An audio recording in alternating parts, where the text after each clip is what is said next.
Que la paix et la grâce du Seigneur soient avec vous. Dans l'attente du retour du Seigneur Jésus-Christ, nous ne cessons, bien-aimés, de nous exhorter. Nous ne cessons d'exhorter les enfants de Dieu afin que nous soyons comme Christ attend nous revoir à son retour. Car il est important que nous comprenions que Christ qui revient bientôt vient prendre ceux qui ont cru en lui, mais ceux qui persévèrent dans la vérité, dans sa parole. Nous continuons dans les enseignements de base. Il est important qu'après avoir cru au Seigneur Jésus-Christ, après l'avoir accepté, étant le Seigneur de votre vie, étant le roi de votre vie, étant le sauveur de votre vie, vous devez continuer, continuer avec les enseignements pour devenir un disciple accompli à la stature parfaite de Christ. Et que lorsque Christ viendra nous prendre, il sera content et il nous trouvera selon son attente. Sinon, nous risquons d'être déçus. Voilà pourquoi, aujourd'hui, dans ce cadre, nous allons parler sur la prière. La prière, bien aimé, est quelque chose vraiment important pour la vie du disciple ou d'un enfant de Dieu. La prière. Parce que lorsqu'on devient enfant de Dieu, on est dans la famille de Dieu, on vit dans la famille, on ne peut pas vivre dans une famille sans pour autant ne pas avoir une relation permanente avec le Père. On ne peut pas vivre dans la famille sans parler avec les chefs de la famille, avec le Seigneur Jésus-Christ. Et la prière nous a été recommandée comme moyen par lequel nous devons parler avec notre Père, avec notre Dieu. Car sans parler avec Dieu, il y a risque que nous puissions faillir à beaucoup de choses. Voilà pourquoi tout enfant de Dieu doit comprendre la prière, doit s'exercer dans la prière, doit pratiquer la prière. C'est par la prière que nous serons affermis. C'est par la prière que nous allons recevoir des grâces, beaucoup de grâces de la part de Dieu. La Bible nous dit dans Philippiens chapitre 4, au verset 5, Philippiens 4, 5, je lis au nom du Seigneur Jésus-Christ, dans ce chapitre 4, verset 6, « Ne vous inquiétez de rien, mais en toute chose, faites connaître vos besoins à Dieu par des prières et des supplications avec des actions de grâce. » Alléluia. Ne vous inquiétez de rien, mais en toute chose, faites connaître vos besoins à Dieu par des prières et des supplications avec des actions de grâce. Bien-aimés, le Seigneur qui nous a appelés, qui nous a admis dans sa famille, qui nous a appelés pour son royaume, nous a laissés sur terre, dans le monde. Nous sommes devenus enfants de Dieu, nous avons toujours le même corps, mais nous avons un autre esprit qui fait de nous un nouvel homme par notre façon de vivre, de penser, d'agir. Néanmoins, nous vivons comme tout le monde. Nous mangeons, nous habitons des maisons, nous montons dans des bus, nous utilisons le monde comme nous l'utilisions avant. Donc, nous rencontrons également des problèmes, des difficultés. Mais étant dans la famille de Dieu, ayant pour Père Dieu, il nous recommande de parler avec lui pour pouvoir être secouru dans tous les problèmes, dans tous les besoins qui peuvent s'annoncer sur la terre pendant que nous sommes encore en vie en attendant son retour. Voilà pourquoi le Seigneur recommande dans tous vos besoins, dans tous vos inquiétudes. Donc ne vous inquiétez de rien. Il y a des choses qui peuvent vous arriver, qui peuvent sembler difficiles dans la vie, mais la solution, il y en a. La solution se trouve dans la prière. Voilà pourquoi le Seigneur nous dit de ne pas nous inquiéter, mais en toutes choses, nous devons prier. Voilà pourquoi nous allons parler pour la prière qui est d'importance capitale dans la vie de tout enfant de Dieu. Qu'il soit un enfant de Dieu adulte, aguerri, un bébé spirituel, la prière est notre pain quotidien.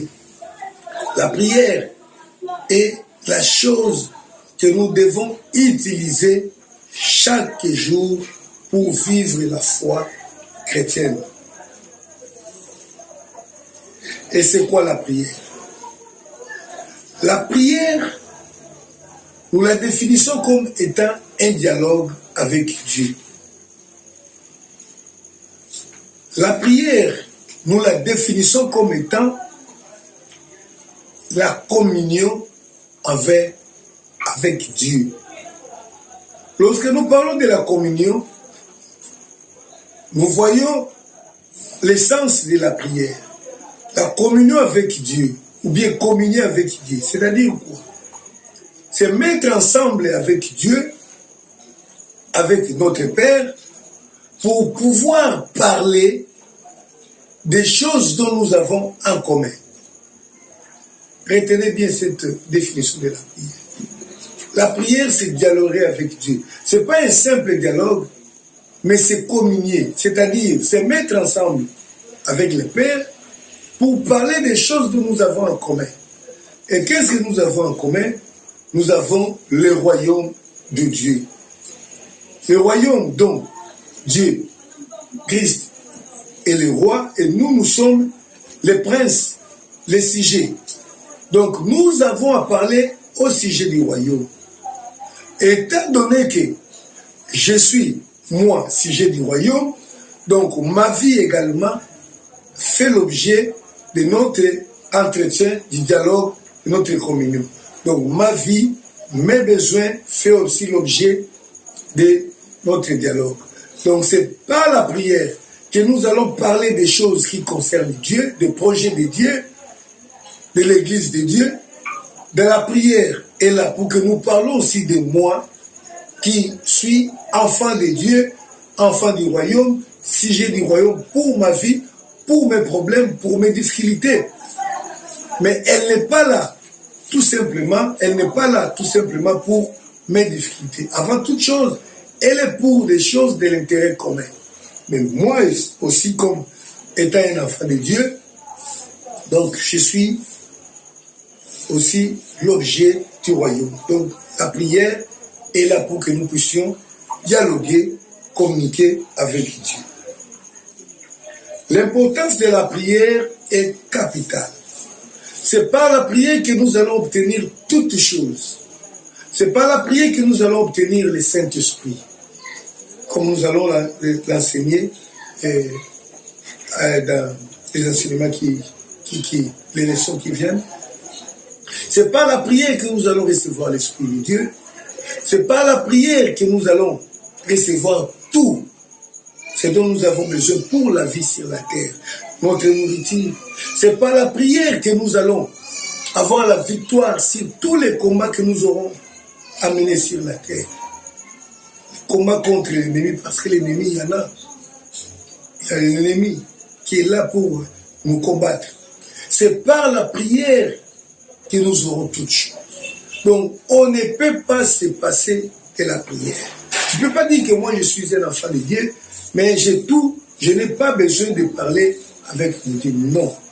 Tu dois parler et de façon permanente, pour ne pas dire quotidienne, avec Dieu. Comme nous parlons avec des gens avec qui Nous vivons dans nos familles, dans nos maisons. Je parle chaque jour avec mes enfants, je parle chaque jour avec mon épouse, je parle chaque jour avec mes frères et sœurs.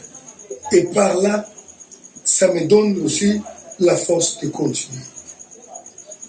Comment devons-nous alors prier? Ça sera une très grande leçon. Nous allons l'enseigner petit à petit. Parce qu'il est important. J'ai dit que la prière est un dialogue. Mais la prière, ça s'apprend aussi.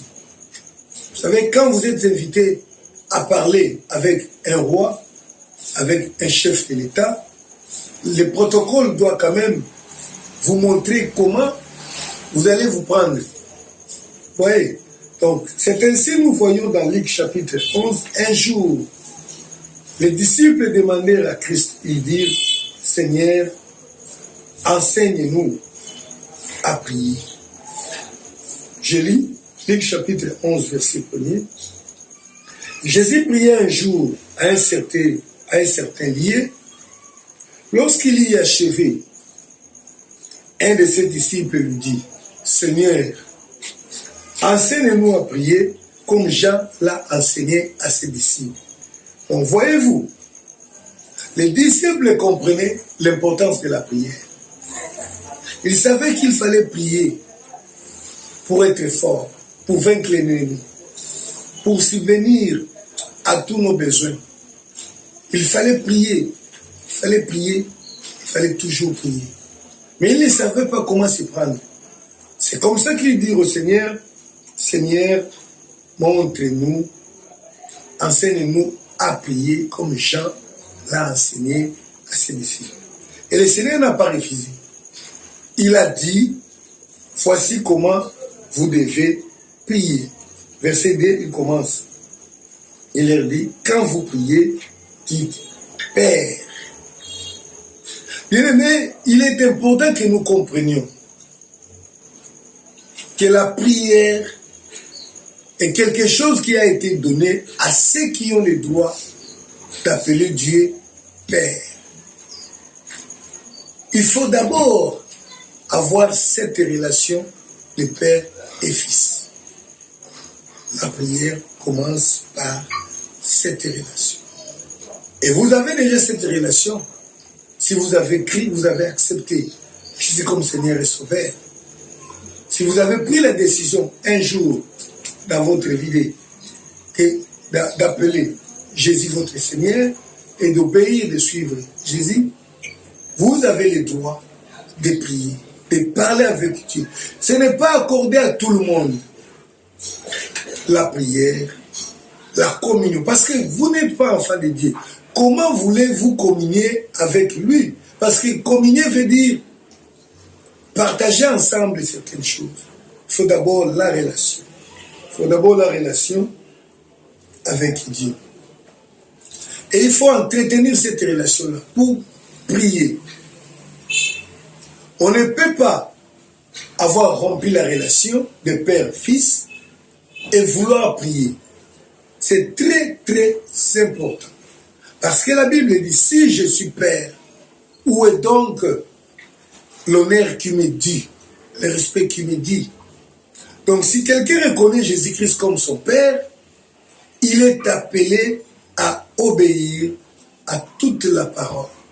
Si quelqu'un reconnaît Christ comme son Seigneur, il doit obéir d'abord et ainsi son chemin de la prière restera ouvert.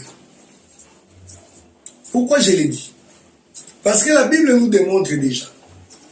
Il y a la chose qui empêche l'homme de parler avec Dieu ou d'être écouté dans la prière, c'est le mauvais entretien de la relation avec Père.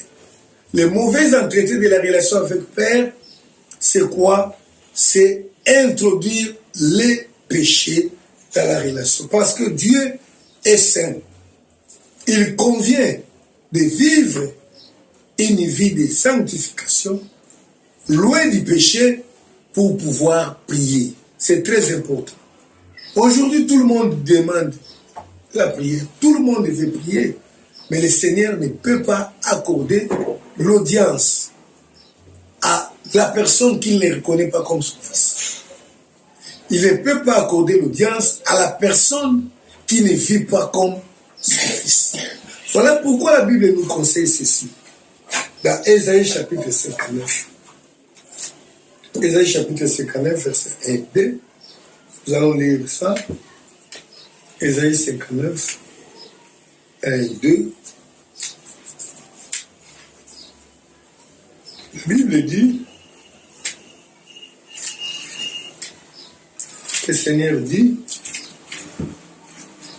Ésaïe 59, voilà, j'ai lu au nom du Seigneur Jésus-Christ.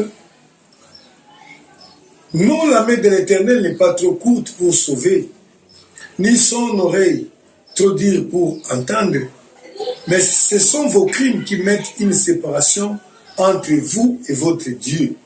Ce sont vos péchés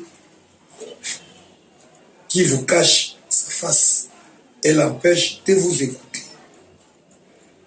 Alléluia.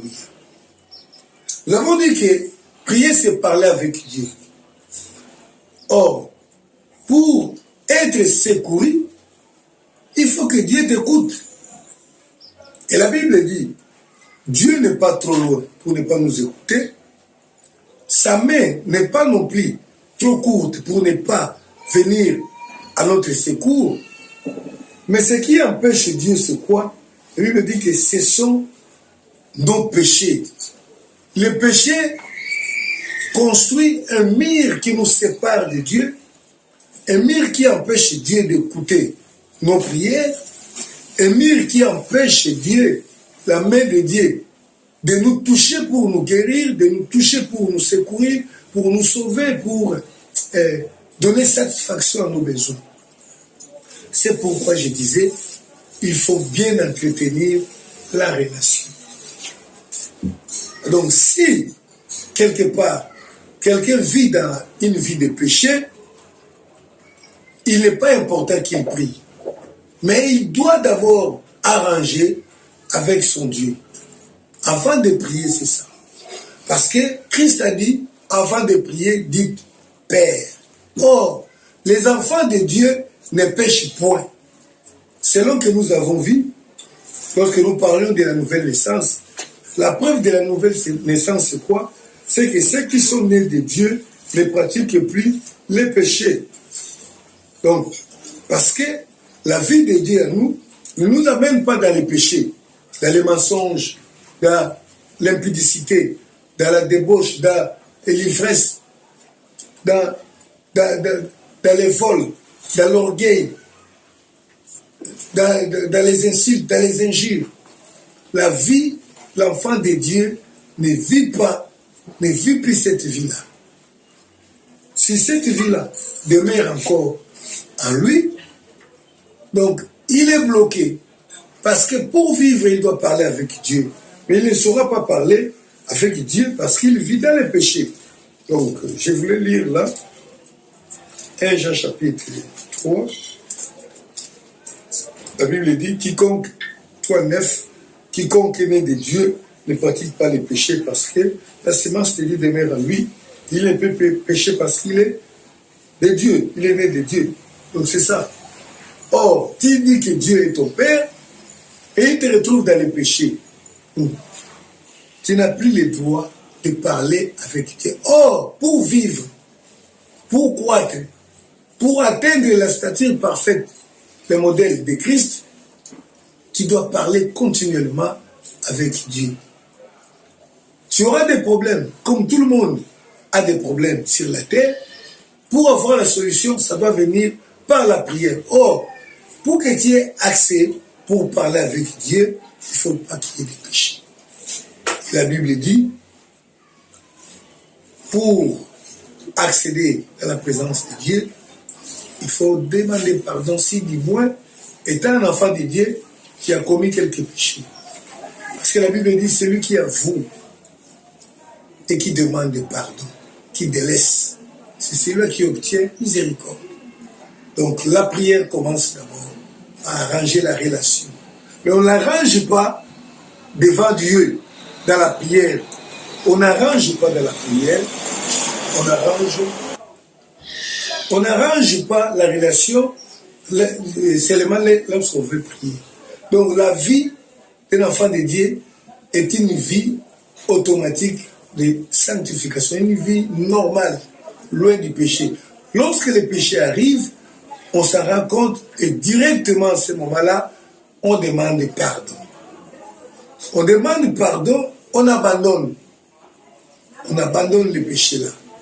Mais dans la prière, on demande quand même pardon, même si on ne se souvient pas avoir péché. Parce que nous vivons dans un monde du péché, il se peut qu'en écoutant, en voyant, il y a quelque chose qui n'a pas plu au Seigneur. Mais le Seigneur sait que ce n'est pas bon pour ses enfants et cela peut avoir nous suivi. Donc c'est la raison pour laquelle la prière commence par là. C'est très important pour que nous puissions parler avec Dieu. Donc c'est ça le protocole de Dieu. Il faut d'abord être un enfant de Dieu et vivre réellement cette vie-là. Et après, on peut prier tout bonnement. Voilà, nous allons parler en profondeur sur la prière. Mais du moins, nous disons qu'il faut parler à Dieu. Et la façon la plus simple. Il faut parler à Dieu. Mais quand tu parles à Dieu, car la prière, ce n'est pas un monologue. C'est un dialogue. C'est dans là deux personnes parlent. Moi, je parle, Dieu aussi parle. Il faut savoir aussi écouter comment Dieu parle. Nous allons parler aussi sur comment écouter Dieu dans une autre leçon, pour que notre prière ne soit pas un monologue.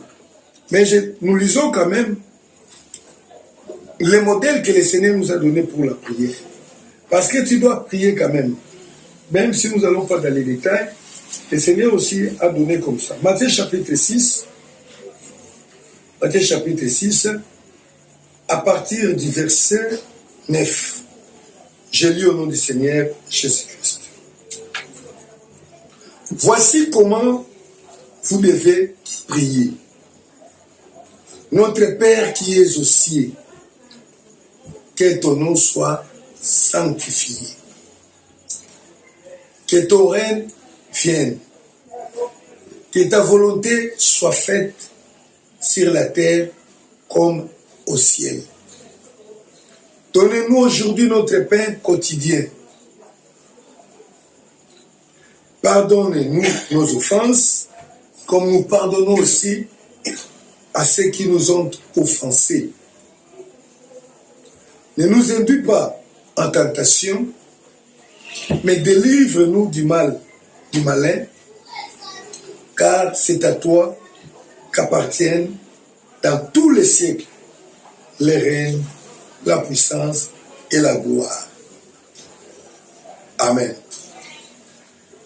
Lorsque les disciples ont demandé à Christ de leur enseigner à prier, c'est comme ça que le Seigneur leur a dit. Et bien aimé, j'aimerais dire une chose. La prière ne consiste pas à réciter cette portion des Écritures pour autant dire que j'ai prié. Ça, je dirais, c'est une formule. C'est la manière dont on doit prier. Parce que le Seigneur dit, voilà la façon dont vous allez prier. Ce n'est pas seulement, ce n'est pas réciter cette partie, non. Mais du moins, c'est la façon dont nous allons prier. Et nous allons voir maintenant comment prier conformément à cette manière que le Seigneur nous a donnée. Sinon, si on prie seulement, comme on a dit là, on est en train de prier en récitant, tous nos besoins ne sont pas énumérés dans cette prière. Parce que nous avons dit, le Seigneur nous recommande, là où nous avons lu dans Philippiens 4 et 6, le Seigneur dit, ne vous inquiétez de rien, toutes choses, pour tous vos besoins, priez, présentez vos requêtes par des prières.